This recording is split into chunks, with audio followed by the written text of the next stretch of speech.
maubot. Makaradol, Fred Padernos, Istorya Pakaradol! Magandang araw, nandyan ba si Juan? Ay, meron ho siyang parcel. Wala na pong babayaran, pakireceive na lang. Familiar ba kayo sa ganyan? Nako, mag-iingat kayo sa mga parcel na yan. Napasok na ng mga sindikato ang parcel business.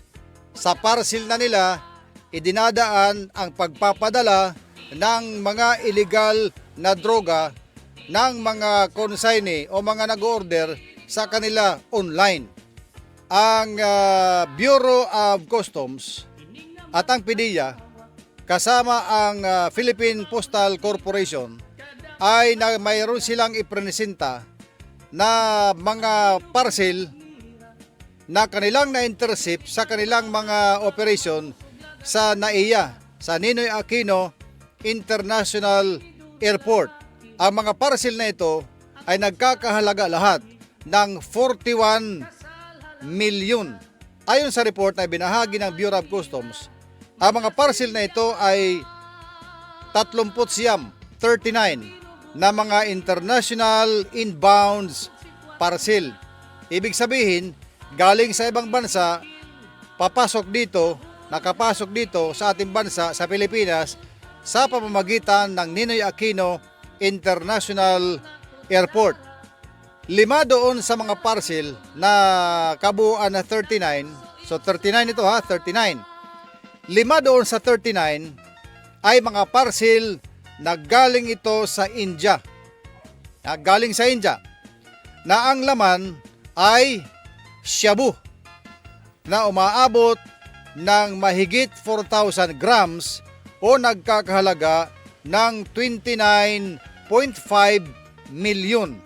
34 naman, 34 ang mga parcel na nanggaling sa iba't ibang mga bansa kagaya ng United States, Spain, Germany, Canada, the Netherlands, at United Kingdom. Ang lahat ng mga parcel na ito naglalaman ng dangerous drugs. Kagaya na lamang, ano ba yung mga dangerous drugs? Marijuana na nagkakahalaga ng 8.8 milyon.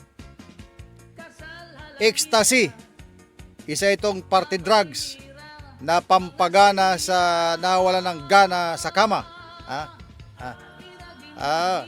Ecstasy na nagkakahalaga ng 3 milyon. Ang mga consignee ng mga parcel na ito na mga kontrabando, illegal drugs ang laman, ay papunta ito sa iba't ibang lugar ng ating bansa. Ibig sabihin, ang mga nag-order nito, mga recipient, pagkadamo na yung mga ungas, iba't ibang mga lugar ang consignee ng mga parcel na ito.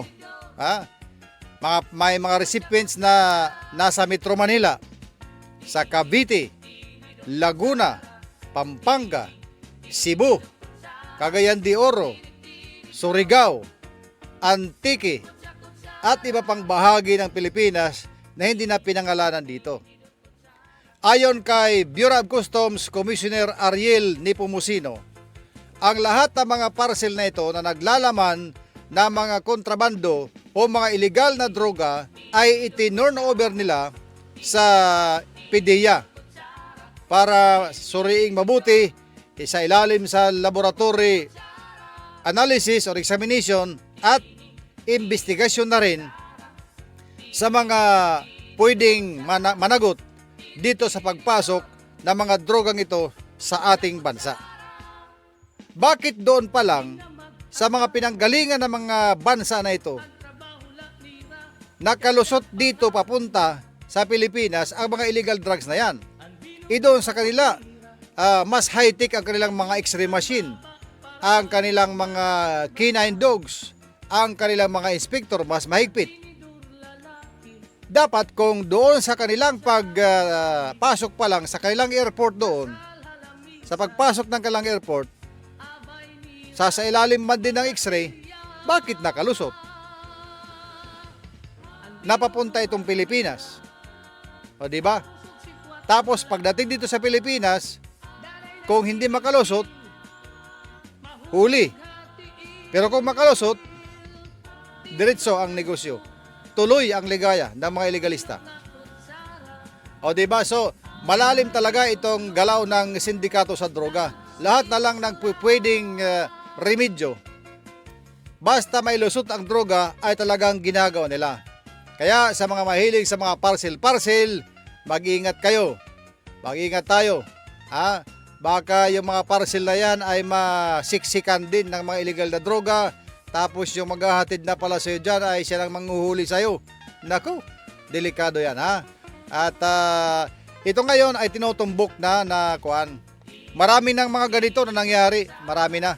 Pati nga marami na yan na nangyari noon na mga ganyan na pinapalaman ang mga illegal na droga. Ang importante dito, nagtatrabaho ng mabuti ang ating mga taga-isa ng gobyerno para ito ay ma-intercept. Imagine mo na lang kung ito ay nakalusot ng mga drogang ito. Pagkadami-daming masisirang buhay, pagkadami-daming masisirang mga kinabukasan, kung ito ay naikalat sa mga adik at mga may biktimang magiging adik. Alam mo, ang pinaka maganda dito, kahit isang bukid pa yan, kadami ng mga droga, kung hindi ka talaga papasok sa droga, kung hindi ka gagamit ng illegal na droga, baliwala yan. Kahit yung nilalakaran mo pa, na parang kalsada na ng mga illegal na droga, kung hindi ka gagamit ng illegal na droga, wala yan. Walang effective sa'yo yan. Pero yung iba, ay talagang naghahanap ng sakit ng ulo, wala nang makakain, wala nang maibili ng bigas, ha? Pero droga, mayroong pambili ng droga. Mayroong pambili ng isang sachet na shabu. Maghahati-hatian pa, share. Magpapasahan na ganyan sa suyop, hit ng droga na yan. Pero pagdating ng panahon, pag kayo nahuli, naku, mimi, kulong. Ha?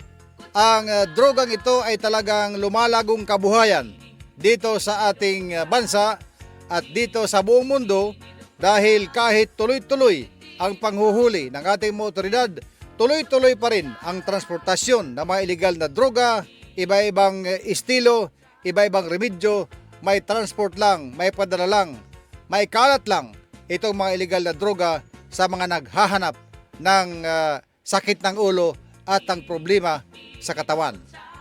Congratulations sa ating Bureau of Customs, PDEA at saka yung ating Postal Corporation at sa lahat na naka-intercept ng mga illegal drugs na ito at sana ay marami pang ma-intercept para maiwasan na maraming mabiktima ng mga illegal drug users dito sa ating bansa. At yan ang ating istorya na makaradol dito sa ating programa, Istorya Pakaradol. Dito lang yan sa Radyo Abante, SJTV. Ini dokot sa